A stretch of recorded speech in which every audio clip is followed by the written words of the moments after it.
Hey everybody, this is Justin Michael Williams with Motivation for Black People, giving you trusted guidance to make your life better. And today's episode is a big one. This one is for, I want men and women to listen to this, but this one is for our girls. This episode is all about helping women and girls rewrite their own narrative so they can rise against injustices. And I have on the line with me 5-time Emmy nominated J.Marcelle Lashley-Kaboré. J.Marcelle, say what's up. What's up? What's Hi, up? everybody.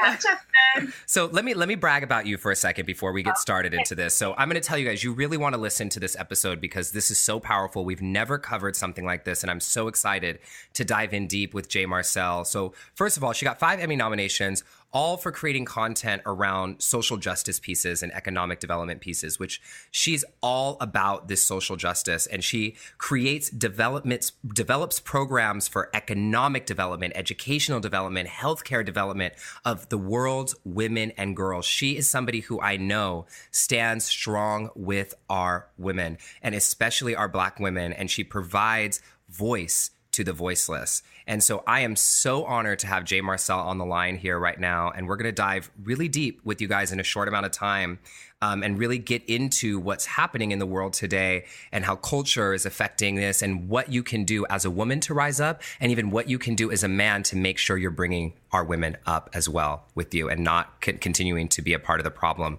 So J.Marcelle, how was that intro? How'd I do? I love that. I love that. You make me sound so good. Listen, so here's the deal. I want to just actually ask you, like, straight up from the start, why is this work important? Like, why is this topic even important for us to listen to know about? How does this affect us? Wow. I mean, this is important because this is just our reality today. This is where we are today.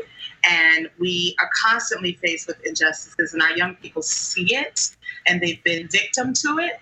But there is a level of power that they have.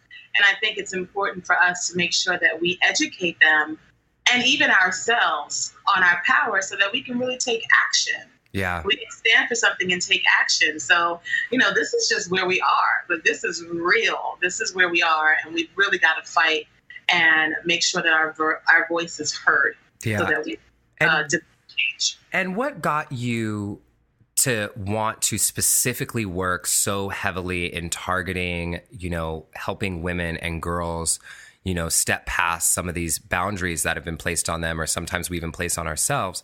What got you started to want to start doing that? I come from a family of very, very strong Afro-Caribbean women. Where are you from? I was born in Trinidad. Okay. I'm half Trinidadian and half Guyanese. So South American and Central America, the Caribbean. So being, Guyanese and Trinidadian, if anybody knows Trinidadian women or Guyanese women, you know that they are fierce and bush. And, but my family in particular, there were a lot of men. There are a lot of men in my family. Okay. But for whatever reason, as I kind of sit and I'm constantly reflecting on where I am and how, things that have happened in your childhood absolutely plays into the person that we become today. Yeah. As I sit back and often reflect, it really comes back to this one central theme that I'm constantly reminded of all of the strong women, and then not just the generation that preceded me, but then also my siblings and my cousins. Like, we are a tribe, so it was definitely encouraged. It was represented, visually represented in my childhood, and it was also very much encouraged. And so just always being around such strong women really just laid a foundation for me. And then me being the baby, often I felt like, I didn't have a voice because everyone's voice was so loud. Like when you come from this group of strong women and warrior women, and you are one of them, but you're the youngest, you can often be overshadowed, overpowered.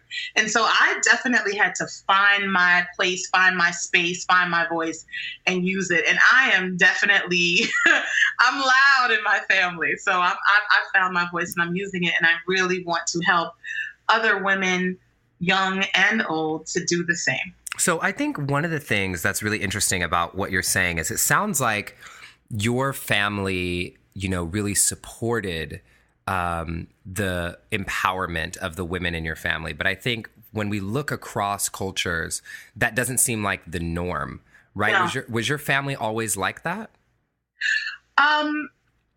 Now, culturally, right? And especially back, when I talked to some of the elder women in our family about the gender roles, Yeah. there were still, even though these women were strong, there were still the gender roles where the men were in control.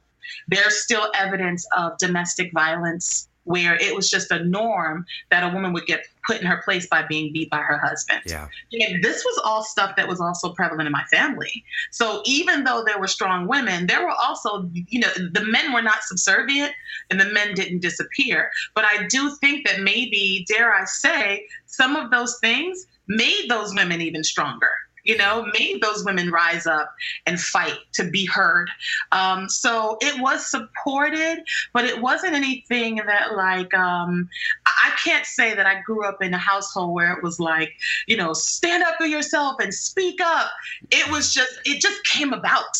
Yeah. I don't know if it was just a revolution of women that were tired, or if it were, but it wasn't directly something that we were told. It was just something that we saw. So when you talk about nature versus nurture, it was like we weren't taught this, but we saw this. It manifested itself, and we just copied it. Yeah. No, absolutely. And I think that's so interesting because every family dynamic is so different. I know we have a lot of listeners from all over the world. We have a lot of people in the United States, but we have Black people literally from countries all over, from the Caribbean, from Brazil, from everywhere. And I'm just curious what you find with the work that you've been doing is like, I guess what I'm saying is I know that there is a lot of women who hold themselves back or even feel held back because of their culture. And Absolutely. What have you found as you've been working in this space with that? I found that absolutely, you're absolutely right. My husband is West African, and I go to Africa, West Africa, East Africa a lot, and I work with a lot of young women that are from West Africa. And what I've found is that whether it's tribal practices or traditional practices or even religious practices, there are certain things that they are taught that set them in their place or that mute their voice. Like what?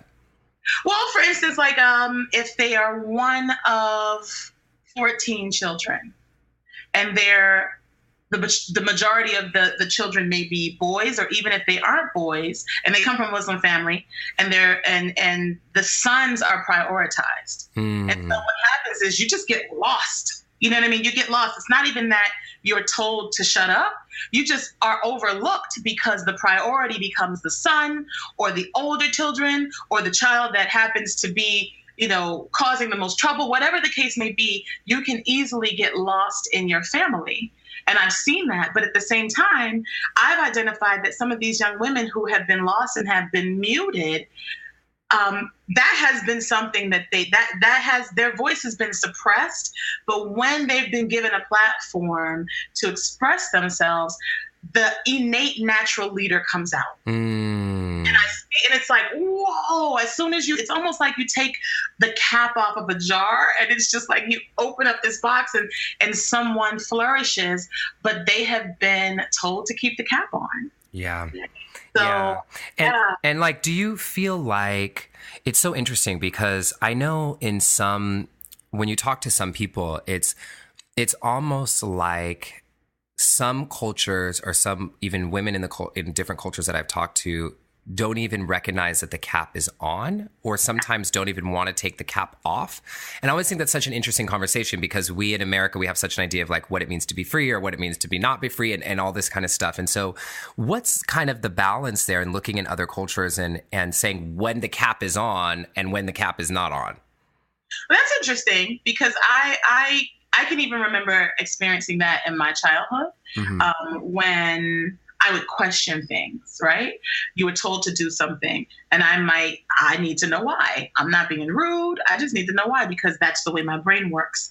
And I remember, friends of mine witnessing this questioning, so to speak, or me being inquisitive and finding it to be disrespectful. Right. I totally get that. I get that in my family too. It's like, because I said so, that's why. Because I said so, that's it. And that's why. That's a little bit of suppression. Like, okay, hold on. That is, yeah. So, that's suppression, right? And so I get that. I get it. And there is a boundary between being disrespectful and not honoring your traditions and not honoring your culture. But I also think that, it really does take a little bit of conversation so that whoever it is that's helping to nurture you understands that this is my unique personality. This is not something that I'm doing to be disrespectful. This is something that I have to do because this is what's inside of me. I need to know. I need to understand.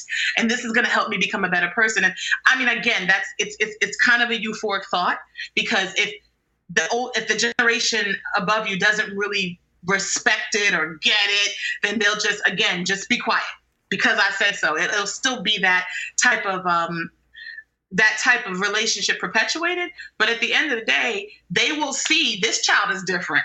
You know what I mean? You really just have to fight because it was the same with me. I was always asking questions and always wanted to know why I had to do something, but not in a rude way. I need to know why. That just doesn't make sense. I need to know why. Why did you call me all the way from upstairs to come down here to get the remote that's 2 feet away from you to turn off the television? Why I had to? Because I said so. No, I'm just kidding. But you know what's so interesting is I think this is such a good topic because it's what you're saying is sometimes these toxic patterns, right, that we've created get passed down because they get conditioned to us, and you're just doing it because that's what your parents did to you, because it was what their parents did to them, is what their parents did to them. But where a lot of this came from was these old, patriarchal machismo patterns. So it's I love what you're saying. It's like, let's look at this and say, what would it really be like to be free? Yep, absolutely. 100% what you just said, and it really is. And it's something that is very hard. And again, my husband and I are constantly having these challenging debates because I'll say, babe, but I don't understand that. You know what I mean? And he'll say, well, that's tradition. And I'm like, well, what does that mean? Yeah, why? Yeah, but why? I respect tradition and I love tradition, but why? But that don't make no sense. You know what I mean? That part of the tradition, I'm not sure I understand that. That sounds like suppression. That sounds like oppression. That sounds like what, was done years ago to keep women in their place. And that behavior is being perpetuated. And it's time to stop. It is time to stop. I love this. I mean, I think it's super important that we're talking about these traditions and looking back, and traditions large and small. Some traditions are cultural, some traditions are familial, some traditions are just religious, but to look back at and ask and not be afraid to ask those questions why are we doing this? What is this actually serving in 2018? Absolutely. And knowledge is power, and that's why I named my organization Girls with Knowledge, because we really have to. Education is the first part of that. And the education is not just in book knowledge. It's in that historical research, finding out, studying to show yourself approved, doing the research, knowledge, gathering that information to make a sound decision. Yeah. Why? How did we get here?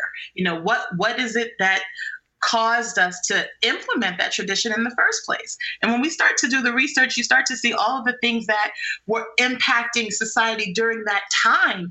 And it made sense then, but it doesn't make sense now. Yeah. And this is so important. And how do you, I know that you work with girls and women, and I think this question would be for both, but when you're working with young girls and you're having them research and learn these things, and then they have to go back into their families and stand up for themselves. How is that really is my question. I think that goes for adults too. It's you're learning something, and then you, even as an adult, go back into your family with your parents, and there's some tradition or something that's happening that you're okay, you know what? We've been doing this way, but I'm not okay with this anymore. And here's how I want to change things. How do you actually recommend that people step into this new way of being? listen, it's going to be a challenge, right? It's not that it's going to be easy, and that the minute that you have an epiphany about your empowerment, everyone else is supportive of it. That doesn't happen. It's just like, identifying that you are gay and going back to your family and telling your family that you're gay, and your family says, well, we're not gay. We don't support that. You know what I mean? Like, right. Sometimes you just have to stand in your own truth, and you stand alone. And then you may find other family members that are not blood that support you in that. But you have to know yourself and be confident to stand sometimes alone until people can stand with you and people can support you. So I am not saying that, once we are able to help empower these women and these girls, that this empowerment and this knowledge of self is going to be received when they go back home. Because remember, sometimes mommy and daddy still have that old traditional mindset. Yeah. But what I do know is that if you come from a loving, supportive family, at some point, they're going to have to get it. Yeah. If they love you. At some point, they're going to see you thriving in your truth, and they're going to have to come to the realization that this is what makes my child happy, my child is successful, and hopefully at some point that support will come. Yeah. But there are times, even as an adult, or as you become an adult, where every decision that you make, your parents don't support. Right. Right. So it's also being confident in that. But that's why you have to take that journey inward. You know what I mean? That journey has to begin with knowledge of self and really kind of becoming the self-exploration and the self-evaluation, because you got to be confident to stand by yourself when no one else is standing with you. You've got to be sure. You know what I mean? You can't waver in that. And this is so powerful, J.Marcelle. And I think when you're talking about this, like you just brought up the gay, coming out to your family, like that's happened to me, and I'm sure many people listening. And it's just so funny because exactly what, it was like my worst fear in the whole world when I was 18, coming out to I was so terrified. And I remember there was just this point where I was like, I'm clear. There's no questions anymore.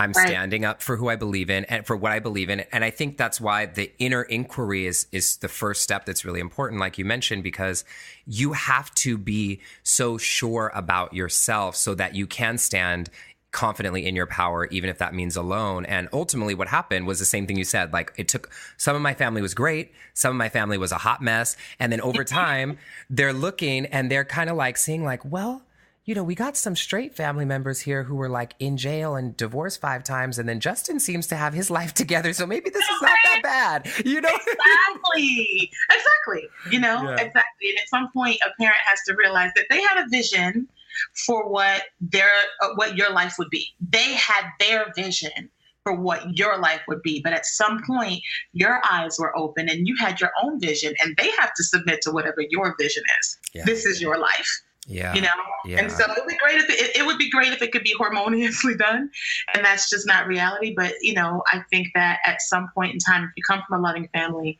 they come around. Yeah. And I think the other piece too that I want to highlight here that you said, and we covered this in a very in-depth way in a podcast with Sheila Marie, which was about sometimes when you set boundaries, you can't expect other people to accept your boundaries, and understand your boundaries. And you can't base your setting the boundaries on whether or not other people are going to accept them. Because they can respect them and stand on the other side of the boundary without understanding, believing, wanting to, but you still have to set them. Absolutely. And you have to stand in them. You really do. And it's difficult. I mean, and it's a practice that you can begin small with just small things, right? So like one of the things that I've recently done is I'm very protective now of where I go. And it sounds like crazy, but it's like events, you know what I mean? Or dinners, or if I don't feel like I am going to want to be in that environment and break that bread with certain individuals because my spirit will be vexed or whatever. And I know that sounds like I'm with you. Yeah. I'm not going. And they're like, well, just come on. I'm like, no, like, you don't understand. I'm protecting, I always say, I'm protecting my womb, right? Mm-hmm. And we hold our toxic energy, stress in our midsections, in our womb. So I always tell people, I'm like, I'm protecting my womb, honey. I'm not going. She said, I protected my womb, okay? I'm protecting my womb. That is so good. That is but so just good. finding that one thing that you just, and starting there with establishing your parameters. And trust me, at some point, people stop asking. Like, I'm not even, she's not going to go there. I won't even ask her. That's right.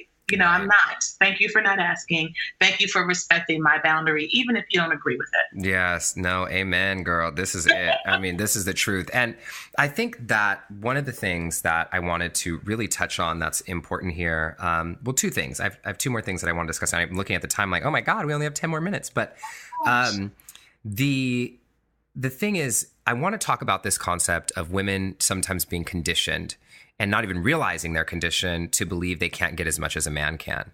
And I have to say, as a man, like, I'm very grateful to say that, I grew up in a house with mostly all women. Like, I love my women, you know what I mean? And like, but I know that every man doesn't see things that way, and every woman doesn't even see things that way.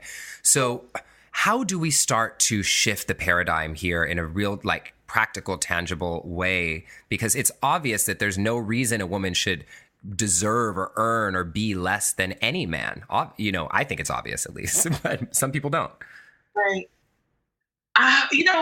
Again, I think it goes back to understanding your worth.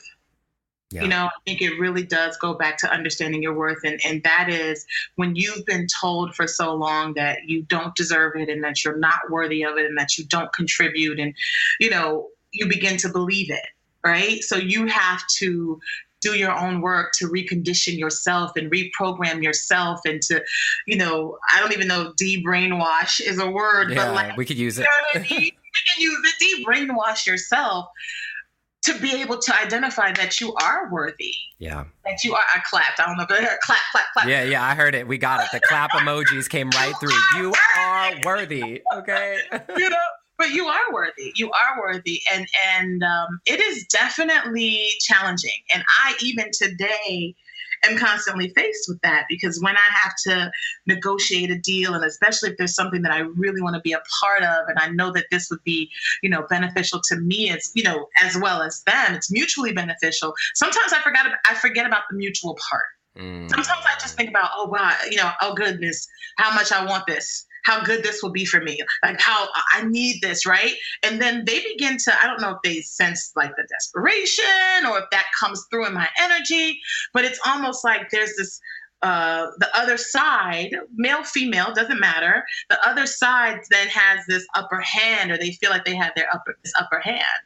But you have to stand in your truth. And sometimes that means walking away from something that you want really, really bad, and believing in the manifestation power that you have, that it'll come back to you, or something else will come back to you.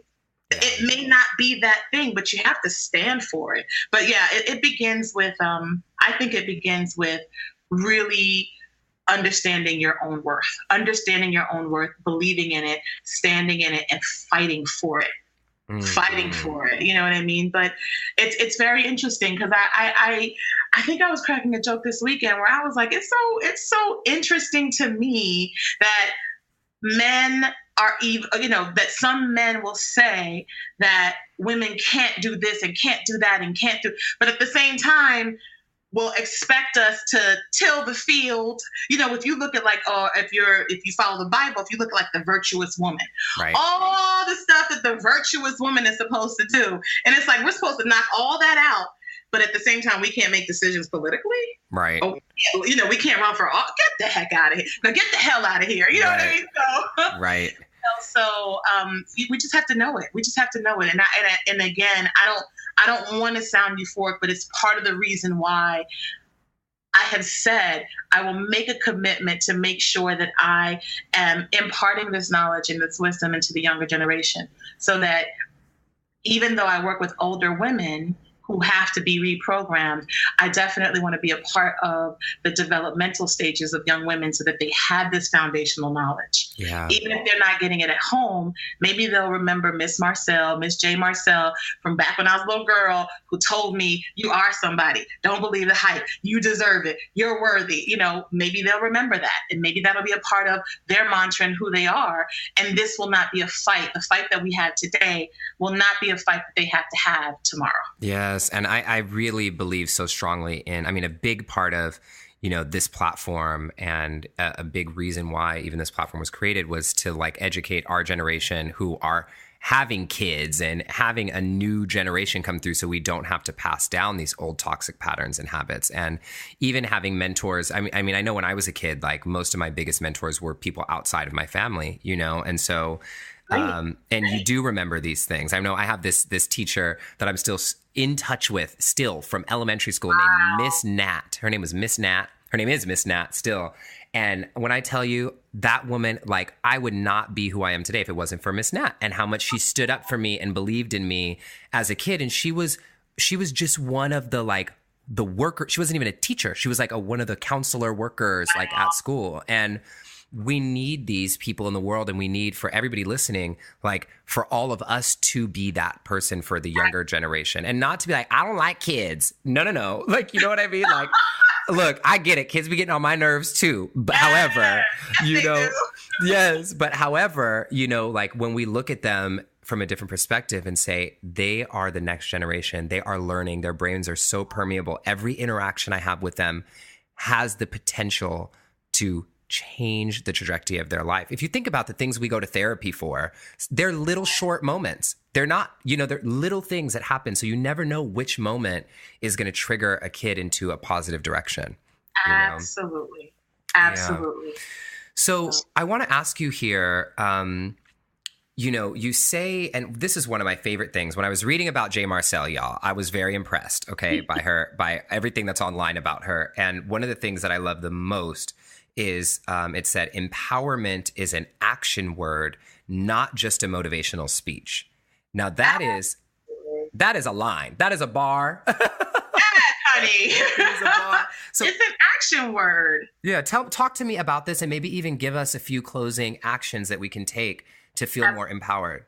Certainly. Well, it struck me because I felt like, and listen, I am not, I'm not railing against this. This is wonderful. Have the conversations, have the conferences, have the retreats. Let's get together. Let's empower each other with all of this motivation. I think it's wonderful. But at some point, this has got to turn into action. You know what I mean? Mm-hmm. That is where the true empowerment comes. And so that was just, it literally came out of a little bit of frustration because I was, following a particular group of, or seeing a particular community of women where I felt like it was just really all about these, kumbaya moments. And these kumbaya moments like ended. And then what happened? There was no change. Yep.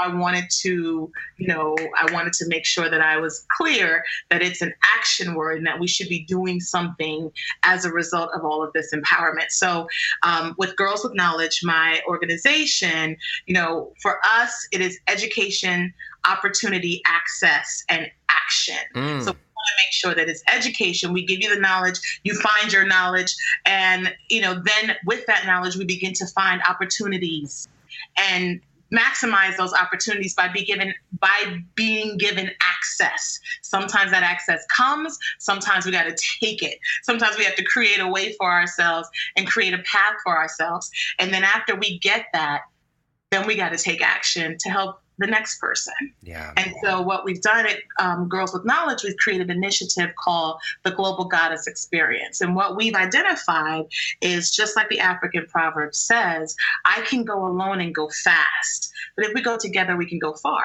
And so our initiative— Wait, you got to say that again. Hold on. I really need everybody to soak that in. That is amazing. I've never heard that before. It's an African proverb.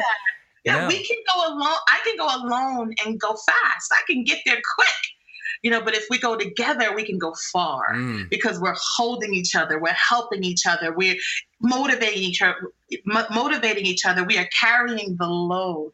You know what I mean? So it's almost like if you imagine holding something that's very heavy, you can use as much momentum as possible to hurry up and do the dash there. And then you're burnt out. You can't go any further. Yeah. Right? But if we're doing this together, we can help each other along the way and we can go even further. And so that is really our mantra. And the way that we see that manifested in the Global Goddess Experience, which is basically impact travel. Right. Okay. So what we do, it's our new, it's our new age version of a missions trip because we like to socialize. We like to immerse ourselves culturally, but we also want to make sure that when we're taking a trip that we're making an impact. Yeah. And so we work on these like legacy projects with women that are doing awesome work to advance the rights of women and girls in other countries. So in opposition to me trying to start an NGO in Nigeria or in Burkina Faso or in Liberia or in Sierra Leone or in the Caribbean or in India, I can find other women that are like-minded, that are doing awesome work, and we form a collective and we support them with an initiative. So we would frame a project that we can partner on. And so what that project might be, which is, again, a mission trip, an impact project, it might be a 5-day project. Yeah. And what we'll do is we'll book a 12-day trip. That way we have an opportunity to go there. Enjoy yourself, do the thing, and then also, turn up a little bit, because why can't you turn up? Yeah. Just because you're doing good work doesn't mean you can't turn up. Listen, it's both. Turn up and do good, right? You need both those. Turn up and do good. Turn up and do good. Oh, so we'll go there and we'll immerse ourselves in the culture, right? And so we call it relationship, reciprocity, and replenishment. Because we're going to go there and we're going to establish relationship with the women that we're working with. But we also know that it's a reciprocal exchange. We're not going there to rescue anybody. We're not colonizers. We're not going over there to tell you that we know everything and you know nothing. We want to learn from you too. We want to be able to give to you and we want to receive from you. And then because a lot of times women do for others, come back worn out. So the very last few days we replenish. But after you've given, you've got to now refeed yourself. You've got to replenish yourself. You've got to build yourself back up. Sometimes that manifests itself in, luxuriating in a spa, getting a spa treatment, laying by the beach, whatever the case may be. We have to spend some time replenishing ourselves so we can come back home and take care of our families or go back to work and run our companies or do whatever it is that, we're here on this earth to do. This is amazing. This is absolutely incredible. Listen, I wish I could just be a woman for a week to come and go on one of these trips with you guys. Guess what, though? What? GWK, even though it's Girls with Knowledge, is not just for women. Like my husband is a GWK. He has to be, he is a feminist. I'm with him. I'm with him on that. Yeah, absolutely. And how do people who want to learn more about what you're doing and the different projects that you have going on and these trips and all that, where's the best place for people to go to look this up? They can follow us on Instagram or Facebook, social media, which is Girls with Knowledge, Inc.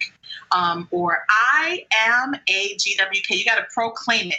So I am a GWK. If you find us, that's our website as well as our Instagram handle as well.